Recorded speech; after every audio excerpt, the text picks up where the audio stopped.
हरे कृष्णा। आइए सब मिलकर प्रार्थना करते हैं। नहीं है मेरा ये संसार, ना है ये मेरे लिए, सभी हैं कृष्ण के तभी तो प्यारे हैं वे सदा। मेरे तो हैं कृष्ण केवल, दूसरा न कोई, जैसा भी हूँ उन्हीं का हूँ, शरण में हूँ उनकी सदा।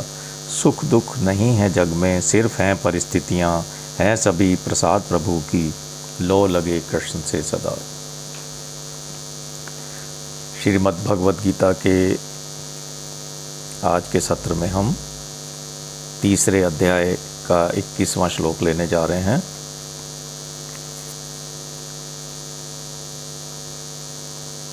थोड़ा सा पूर्व प्रसंग को ध्यान में ले आइए, उसी से रिलेटेड चर्चा चलेगी अभी। कर्म करने से लोक संग्रह कैसे होता है, पिछली बार जब बताया गया था उसी बात को यहाँ भगवान इसका विवेचन आगे के श्लोक में कर रहे हैं कि कर्म करने से लोक संग्रह कैसे होता है। श्रेष्ठ मनुष्य, तीसरा अध्याय 21वां श्लोक, भगवान श्री कृष्ण अर्जुन से कहते हैं, श्रेष्ठ मनुष्य जो जो आचरण करता है दूसरे मनुष्य वैसा वैसा ही आचरण करते हैं। वह जो कुछ प्रमाण कर देता है दूसरे मनुष्य उसी के अनुसार आचरण करते हैं। आइए इसको समझने का प्रयास करते हैं। सबसे पहले भगवान ने कहा श्रेष्ठ पुरुष की बात की है। श्रेष्ठ पुरुष कौन है? श्रेष्ठ पुरुष वही हैं जो संसार यानी कि शरीर आदि पदार्थ जितने भी बताए गए थे को और स्वयं अपने स्वरूप को, स्वयं मतलब अपने स्वरूप को तत्व से जानता है, वही श्रेष्ठ पुरुष है। मन बुद्धि धन जमीन कुटुंब इंद्रियां शरीर आदि सभी पदार्थ संसार के हैं, अपने नहीं हैं। वह कौन? श्रेष्ठ पुरुष। त्याग वैराग्य प्रेम सद्गुण ज्ञान आदि को भी अपना नहीं मानता, क्योंकि यदि वह अपना इनको मानने लगे तो फिर व्यक्तित्व पुष्ट होता है जो तत्व प्राप्ति में बाधक है। जैसे मैं त्यागी हूँ, मैं वैरागी हूँ, मैं सेवक हूँ, मैं भक्त हूँ आदि भाव भी व्यक्तित्व को मजबूत करने वाले होते हैं, पुष्ट करने वाले होते हैं। इसी कारण तत्व प्राप्ति में बाधक हो जाते हैं ये सब। श्रेष्ठ पुरुष में जड़ता के संबंध से होने वाला व्यष्टि अहंकार तो होता ही नहीं और समष्टि अहंकार व्यवहार मात्र के लिए होता है। जो संसार की सेवा में लगा रहता है, क्योंकि अहंकार भी संसार का ही है। ये बात हम और आगे 7वें अध्याय के 4 और 13वें अध्याय के 5वें श्लोक में पुनः भगवान के मुख से विस्तार पूर्वक सुनेंगे और समझेंगे। हमें शरीर धन परिवार पद योग्यता अधिकार इत्यादि सब पदार्थ संसार से मिले हुए हैं। इन्हें सदुपयोग करने अर्थात दूसरों की सेवा में लगाने के लिए ही मिले हैं। उपभोग करने या अपना अधिकार जमाने के लिए नहीं मिले हैं। जो इन्हें अपना और अपने लिए मानकर इनका उपभोग करते हैं, भगवान ने उसको चोर कहा है। ध्यान कीजिए, कहाँ चोर कहा है? इसी अध्याय के 12वें श्लोक में। ये सब पदार्थ समष्टि के ही हैं, व्यष्टि के कभी किसी प्रकार से नहीं है। इन पदार्थों से हमारा कोई संबंध नहीं है। एक और विशेष सत्य कि देने के भाव से समाज में एकता प्रेम उत्पन्न होता है और लेने के भाव से समाज में संघर्ष उत्पन्न होता है। ये एक बड़ी विशेष बात है। देने का भाव उद्धार करने वाला और लेने का भाव पतन करने वाला होता है। शरीर को मैं मेरा अथवा मेरे लिए मानने से ही लेने का भाव उत्पन्न होता है, क्योंकि वह शरीर के साथ अपना कोई संबंध नहीं मानता। श्रेष्ठ पुरुष जो होते हैं उनमें लेने का भाव बिल्कुल भी नहीं होता है। अतः उनकी सभी क्रियाएं दूसरों के हित करने वाली होती हैं। ऐसे श्रेष्ठ पुरुष के दर्शन, वार्तालाप, चिंतन, उनका स्पर्श इत्यादि से स्वतः लोगों का हित होता है। उनके शरीर को स्पर्श करके बहने वाली जो वायु है वो भी लोगों का हित करने वाली होती है। कितनी बड़ी बात है, देखिए। ऐसे श्रेष्ठ पुरुष दो प्रकार के होते हैं, एक तो अवधूत कोटि के और दूसरे आचार्य कोटि के। अवधूत कोटि के श्रेष्ठ पुरुष अवधूतों के लिए ही आदर्श होते हैं, साधारण जनता के लिए नहीं। लेकिन जो आचार्य कोटि के श्रेष्ठ पुरुष हैं वो सभी मनुष्यों के लिए आदर्श होते हैं। यहाँ आचार्य कोटि के श्रेष्ठ पुरुषों का वर्णन किया गया है। भगवान ने जो किया है वर्णन, वो आचार्य कोटि के श्रेष्ठ पुरुषों का वर्णन किया है, जिनके आचरण सदा शास्त्र मर्यादा के अनुकूल ही होते हैं।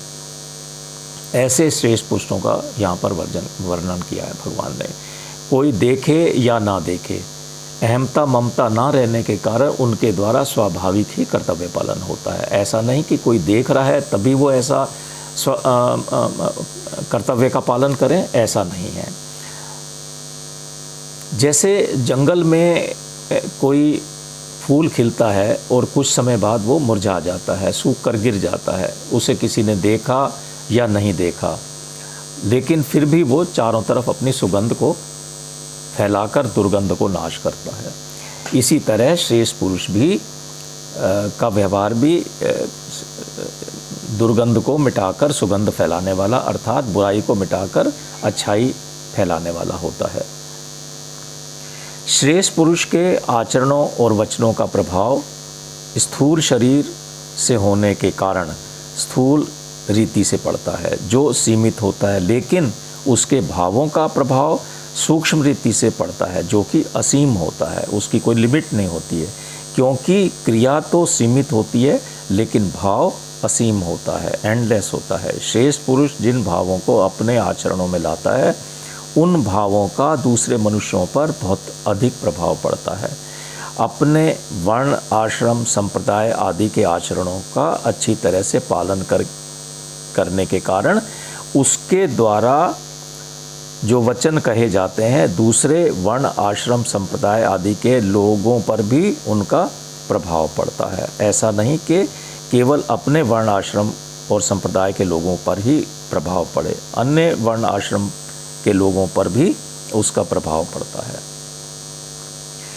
उसके द्वारा सबके उपकार के लिए स्वतः स्वाभाविक क्रियाएं होती रहती हैं। अपना कोई स्वार्थ उसका होता नहीं, क्योंकि उसकी छोटी बड़ी सभी क्रिया लोगों का स्वतः हित करने वाली होती हैं। हालांकि उसके लिए कोई कर्तव्य नहीं है, जैसा कि हमने इसी अध्याय के 17वें अध्याय में भी भगवान के मुख से सुना था, और उसमें करने का अभिमान भी नहीं होता। इस बात को हमने दूसरे अध्याय के 71वें श्लोक में भगवान के मुख से सुना था। फिर भी उसके द्वारा स्वतः स्वाभाविक सुचारू रूप से कर्तव्य का पालन होता रहता है। इस प्रकार उसके द्वारा स्वतः स्वाभाविक लोक संग्रह होता रहता है। समाज, संप्रदाय, वर्ण, आश्रम, जाति इत्यादि में जो श्रेष्ठ मनुष्य कहलाते हैं और जिनको लोग श्रेष्ठ मानकर आदर की दृष्टि से देखते हैं, वे जैसा आचरण करते हैं उस समाज, संप्रदाय, जाति के लोग भी वैसा ही आचरण करने लग जाते हैं।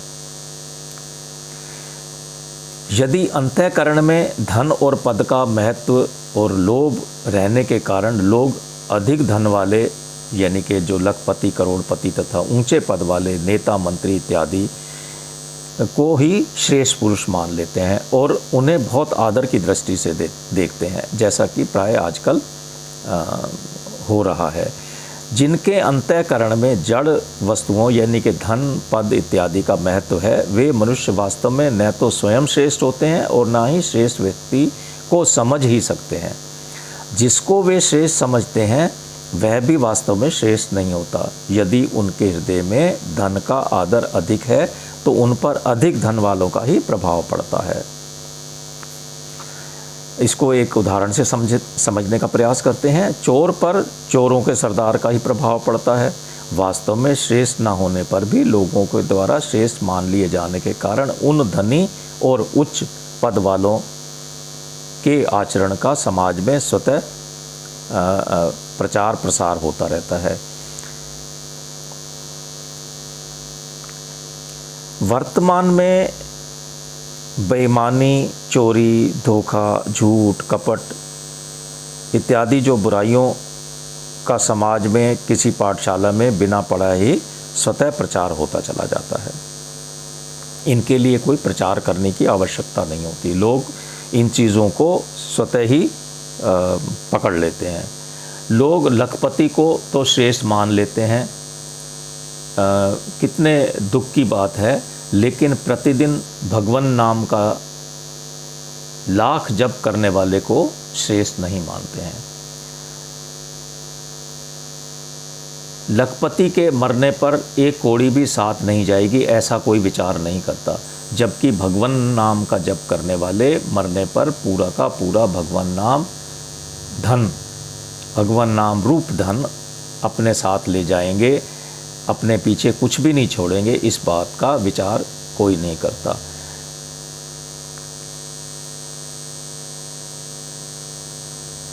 हम सभी को अपने आचरणों में विशेष सावधानी रखने की बहुत अधिक आवश्यकता है, जिससे दूसरों पर उनका अच्छा प्रभाव पड़े। परिवार के मुखिया को भी अपने आचरण में पूरी तरह से सावधानी रखने की आवश्यकता है, क्योंकि मुख्य व्यक्ति या मुखिया जो होता है परिवार का या समाज का भी, देश का भी, की ओर सबकी दृष्टि रहती है।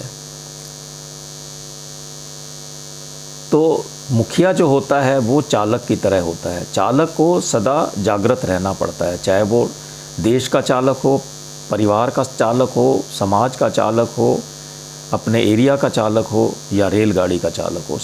तो चालक को सदा सावधान रहना पड़ता है। उसकी थोड़ी भी असावधानी दुर्घटना हो जाने की संभावना रहती है, उसकी थोड़ी सी असावधानी से। इसलिए संसार में अपने अपने क्षेत्र में जो भी श्रेष्ठ पुरुष माने जाते हैं, तो श्रेष्ठ पुरुष जो माने जाते हैं उन सभी पुरुषों को अपने आचरणों पर विशेष ध्यान देने की परम आवश्यकता है। भगवान ने आगे श्लोक में कहा है कि वह जो कुछ प्रमाण कर देता है, दूसरे मनुष्य उसी के अनुसार आचरण करते हैं। तो इसको समझने का प्रयास करते हैं। जिसके अंतःकरण में आसक्ति, स्वार्थ, पक्षपात, कामना, ममता आदि दोष नहीं है और नाशवान पदार्थों का महत्व या कुछ भी लेने का भाव नहीं है, ऐसे मनुष्यों के द्वारा कहे हुए वचनों का प्रभाव दूसरे लोगों पर, समाज पर स्वतः पड़ता है और वे उसके वचन के अनुसार स्वयं भी आचरण करने लग जाते हैं। अब यहाँ पर आचरण की बात कह दी है तो एक शंका पैदा होती है, तब प्रमाण के कहने की क्या आवश्यकता है? जब आचरण की बात हो रही है तो प्रमाण की क्या आवश्यकता है? भगवान ने जैसा कि कहा श्लोक में प्रमाण की बात की है, और प्रमाण की बात कहने पर आचरण के कहने की क्या आवश्यकता है? तो इसको हम इस तरह से समझें, यद्यपि आचरण मुख्य होता है, फिर भी एक ही मनुष्य के द्वारा सभी वर्णों, आश्रमों, संप्रदायों आदि के भावों का आचरण करना पॉसिबल नहीं होता, संभव नहीं होता है। इसलिए श्रेष्ठ मनुष्य स्वयं जिस वर्ण, आश्रम आदि में है उसके अनुसार तो वह पूरी तरह से आचरण करता ही है, और अन्य वर्ण, आश्रम, संप्रदाय आदि के लोगों के लिए भी वह अपने वचनों से, शास्त्र, इतिहास आदि के प्रमाण से यह शिक्षा देता है कि अपने लिए कुछ न करके पूरे सभी प्राणियों के हित के भाव से अपने अपने वर्ण आश्रम संप्रदाय आदि के अनुसार उसके लिमिट में रहते हुए कर्तव्य का पालन करना कल्याण का बहुत ही आसान और उत्तम साधन है। इस बात को पुनः हम विस्तार पूर्वक 18वें अध्याय के 45वें श्लोक में श्री भगवान के मुख से सुनेंगे और समझेंगे। उसके वचनों से प्रभावित होकर, किसके वचनों से? जिसकी मैंने अभी पीछे बात की। उसके वचनों से प्रभावित होकर दूसरे वर्ण संप्रदाय आश्रम समाज इत्यादि के लोग उसके कहे अनुसार अपने अपने कर्तव्यों का पालन करने लग जाते हैं, वो भी उसको फॉलो करने लग जाते हैं। आचरण का क्षेत्र सीमित और प्रमाण यानी कि वचनों का क्षेत्र विस्तृत होता है। यद्यपि भगवान के द्वारा श्रेष्ठ पुरुष के आचरण में 5 शब्द प्रयोग किए गए हैं। कौन कौन से? जो जो, वैसा वैसा, भी, ये 5 शब्द विशेष रूप से प्रयोग किए गए हैं। इन 5 शब्दों को विशेष रूप से प्रयोग करने का अभिप्राय है कि उसके आचरण का प्रभाव समाज पर 5 गुना अधिक पड़ता है। और प्रभाव और प्रमाण में 2 पद कहे गए हैं। कौन कौन से? यत और तत्, यानी कि जो और वैसा। तो ये कहने का अभिप्राय यह है कि प्रमाण का प्रभाव समाज पर केवल 2 गुना यानी कि अपेक्षाकृत कम पड़ता है। देखिए, इस बात को हम सिर्फ समझने के लिए कह रहे हैं। इसलिए भगवान ने 20वें श्लोक में, इसी अध्याय के 20वें श्लोक में लोक संग्रह के लिए अपने कर्तव्य कर्मों का पालन करने पर ही विशेष रूप से जोर दिया है। आचरण ना करके केवल प्रमाण दें तो उसका लोगों पर विशेष प्रभाव नहीं पड़ेगा। तो आचरण बहुत आवश्यक है, केवल प्रमाण से ही काम नहीं चलेगा। उसमें लोगों का ऐसा भाव हो सकता है कि ये बातें तो केवल कहने सुनने के लिए हैं, क्योंकि कहने वाला स्वयं भी तो अपने कर्तव्य का पालन नहीं कर रहा है। इसलिए आचरण करना अत्यंत आवश्यक है। ऐसा विचार होने पर या ऐसा भाव होने पर लोगों में अपने कर्तव्य के प्रति अश्रद्धा और अरुचि होने की फिर संभावना हो जाती है। अतः जो श्रेष्ठ पुरुष हैं स्वयं अपने आचरण का पालन करके, स्वयं आचरण करके और प्रमाण देकर दोनों ही प्रकार से लोगों को अपने अपने कर्तव्य के पालन में लगाकर उनका हित कर सकते हैं। श्रेष्ठ पुरुष के आचरणों का अनुसरण वे ही लोग करते हैं जो उसे श्रेष्ठ मानते हैं। अतः वास्तव में श्रेष्ठ होने पर भी अगर कोई मनुष्य उसे श्रेष्ठ नहीं मानता तो वह उस श्रेष्ठ पुरुष के आचरणों और वचनों के अनुसार आचरण नहीं कर सकेगा। इस प्रकार हमने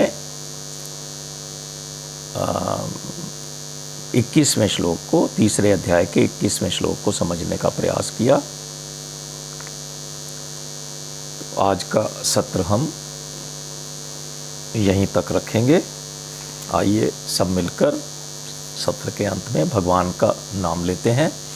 नाम संकीर्तनम यस्य सर्व पाप प्रणाशनम प्रणामो दुख शमनस्य तम नमामि हरिं परम। हरे कृष्णा हरे कृष्णा हरे कृष्णा।